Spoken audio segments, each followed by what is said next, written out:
Hello and welcome once again to the Bike Show, which this week features local and international news, including a fantastic land speed record bike that is going about things in quite the revolutionary way, so it's definitely worth sticking around for part 2 of this episode. First though, if you're a regular viewer of the Bike Show, you might remember that a few short weeks ago Don and I eventually got around to choosing our bikes of the year for 2020. Yeah, I know, more than a little bit late, but it's been a strange year or so, as I'm sure you've noticed, so you'll just have to cut us some slack on that one. If you're not a regular viewer, then, well, please join us more often because you're missing some good stuff, including the fact that for 2020, both Don and myself chose KTMs as our favourite bikes of the year. Don, and this will shock nobody who knows him or has watched his reviews even a little bit, chose the Super Duke R, and for once I can't really disagree too much. I nearly chose it myself.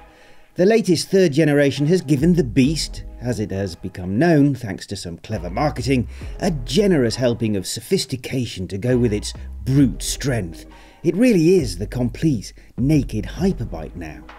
But it is a hyper naked, and like all such bikes, it is blisteringly quick. Slightly scary, but its reserves of performance are always so deep that you never really feel that you're giving it anything like a decent workout. This is still one insanely, hilariously, ridiculously, stupidly quick motor I go! I love those experiences in short doses, but my preference is for a naked sport bike that is still fast, but whose parameters are not quite so far removed from the capabilities of, well, of mere mortals like myself, which is why I chose KTM's 890 Duke R as my 2020 bike of the year. If the Super Duke R is for superhero riders, then the 890 is for real riders with real human reflexes and abilities. And because of that, it is a much more rewarding ride. And as an interesting aside, I said to one of the test riders at KTM that I felt quicker along mountain roads than I had been on the Super Duke R, and he agreed 100%. Their testing showed the same thing. What everyone always forgets about sport riding, especially along unknown roads like this, where the only gravel trap is at the foot of a 100-metre cliff that you're riding next to in the bottom of the riverbed, is that weight is at least as important, if not more important, than power. Rather have less power that you can use more of than more power which you can hardly get to grips with.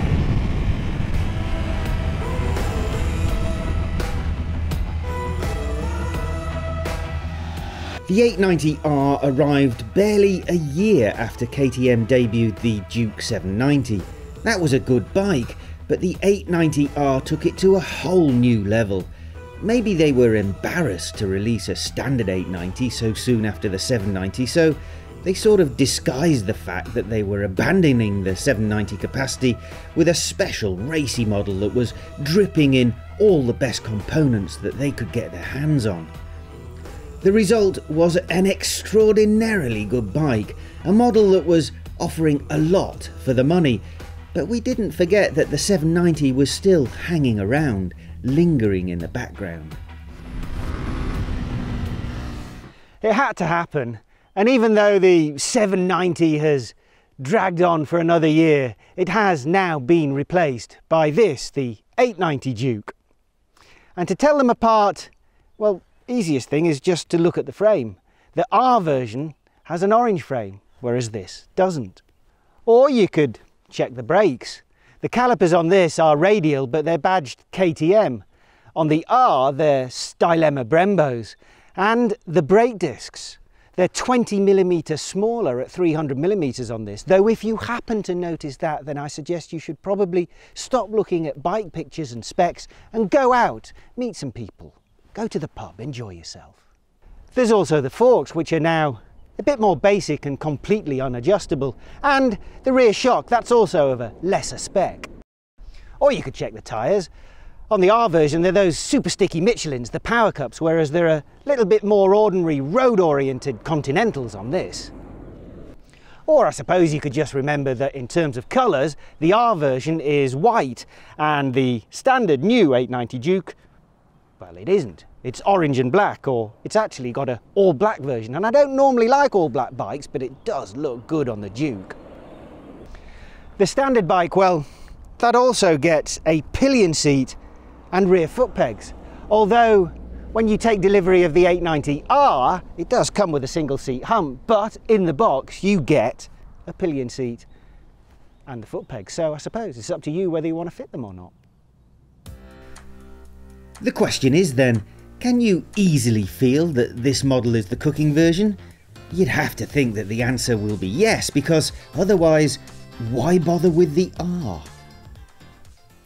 Let's start with the obvious bit first, which is the engine. It's still a 889cc parallel twin, and it's still really smooth all the way through the rev range, and it's still very entertaining. It has lost 6 horsepower, with it now putting out 115 horsepower, and 7 Newton meters of the R's 99 Newton meters have also gone missing. We're looking at about a 5 to 7% reduction in performance, which doesn't sound so much. This is what I said in a news story a couple of months ago. You might notice the slightly less sharp brakes, which could be a good thing for road riding, and you might possibly notice the 6 horsepower missing right before the red line. But otherwise, this is the same light, punchy, brilliant sport bike I rode last year, just a bit friendlier to your wallet. Well, I think I was wrong. The engine still goes well enough, decent mid-range and a pretty healthy rush towards the top end, but it is distinctly subdued compared to the almost manic throttle response you get from the R. I feel guilty saying that, because you can still have a lot of fun, but I wasn't expecting it to have lost quite so much of its sparkle, I have to admit. What about the comfort? It must be the same, you might reasonably think, but no, actually it's better, which makes sense because this is the more road-oriented version. We've got a seat that is a little bit lower. The foot pegs, well, they've pulled those down a little bit as well, and the handlebar, that's been pulled back towards the rider a touch.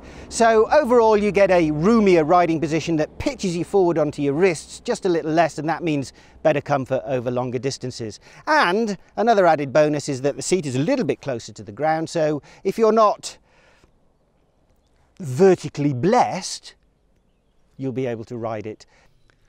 Vertically blessed? Look, it's a woke world, I don't want to get in trouble, so rather than saying it's good for shorties and ladies, let's quickly move on to the handling. Which can be looked at in a couple of ways. As a successor to the 790 Duke, it's an improvement. It's still very easy to ride, not intimidating in any way at all, and even more than the 790, it is a beautifully balanced package overall. The R version has that as well, and since we're talking about the same frame with just a change of suspension and consequently very slight changes to the geometry, you'd be surprised if it did feel much different. It's the sort of bike that encourages you to get a bit of a move on, to start attacking some corners and, well, start enjoying yourself really. And that's an invitation you can happily accept when the road is really smooth. It's just that when you start throwing a few bumps into the mix, you'll begin to feel a bit of wallowing on some of the corner exits. And if you hit something on the way into a turn, you can get a pretty severe jolt or three through the forks. And that's just enough to remind you that the suspension on this standard bike is nowhere near as upmarket, if you like, as the R's. And so the bike seems to change its mind, almost like it's saying to you, hey, maybe you ought to wind your neck in a bit and calm down before you get too carried away. So, here I am by the side of the road, neck wound in a bit, taking a bit of a breather, and I feel like I should be kinder to the Duke, but I've still got to tell you about these, the brakes. They need too much of a squeeze at the lever, they don't have enough power, and I'm not impressed with the level of feel either. They seem a bit wooden to me. I wish I'd never ridden the R, because I've got this unfair comparison in my head. But I have, and that's all there is to it. And there's no getting away from it, but it's going to severely affect my conclusions about this bike. One thing that is as good as the R though is the electronics package, because it's basically the same. You control everything via the colour TFT screen, which I have to say always seems a bit mean with actually displaying any colour. And once you've paid the necessary upgrade costs for the tech pack and both-ways quickshifter, you have an array of adjustable riding aids that are better than anything else in the class. It is annoying to have to pay extra, but there's no doubting they are worth the money. Hot day. I can't complain too much, eh? It's not exactly like a real job. Okay, first things first.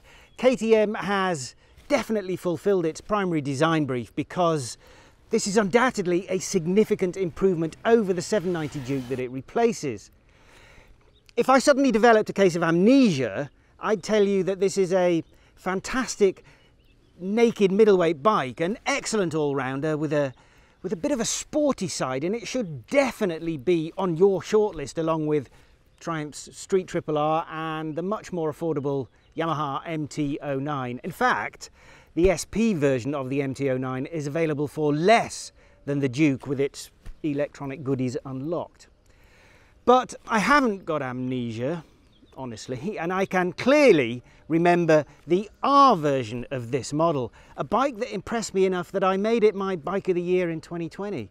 A bike that I enjoyed so much that I can clearly remember the rides I had with it. And when you're lucky enough to ride as many different bikes as I do, you must know it takes something pretty special to stand out. So my recommendation would be save a bit harder, or take out a bit more finance and get the R, because for an extra 1,500 euros or 20-something thousand rand, you are getting a much better bike.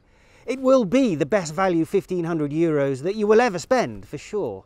In fact, I'd go so far as to say that instead of buying a new Duke 890, you should rather buy a second-hand or third-hand 890R. The standard bike is good. It's just that it exists in the same world as the R. And that's simply brilliant.